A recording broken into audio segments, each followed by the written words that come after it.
ចាសួស្តីបងប្អូនទាំងអស់គ្នាថ្ងៃនេះខ្ញុំមកចំការដោយពីរនាក់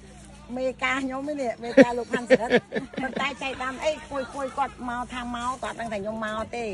គាត់មកគាត់ថាចង់មកមើលគីឡូមានតរេនអីច្រឡក់មួយពីរគឺខ្ញុំបានផ្សាយជូតចាសូម្បីតែក្តឹបតែគួយអត់តបានមកខាងមកប៉ះទាំងបលាមុតអត់អីអត់ទេមែនទេអត់ដែរស្គាល់ទេមីងចាចឹងឯនេះហាចំការស្រីមុំបាយលុងនេះខ្ញុំមានភ័ព្វសំណាងមែនតើដោយសារបានគួយទៅតែសិចសខ្ចីដូចលក់បងបើនិយាយពីក្តិចទេថាមែនតាមីងចាមែនចង់ស្គាល់ពីចំការស្គាល់ពីដាំដុះទុរេនបែបធម្មជាតិប្រើជីធម្មជាតិបាទហើយចូលក្នុងចការធម្មជាតិអូមែនទេក្មួយចូលមកឡើងក្អូតាមពិតមិញខ្ញុំថាលើកទី1ខុសហើយខ្ញុំមកលើកទី2ដោយសារលើកទី1ខ្ញុំមកកាន់ផ្កាម្ដងអូនេះលើកទី2ដែលខ្ញុំមកកាន់បានដៃក៏តិចកាន់ផ្កាទៅជាប់បាត់លើកទី3គឺខ្ញុំមកកាត់ទុរេនតែម្ដងចាកាន់ផ្កាឥឡូវមើលអត់ច្រើនណាស់នេះ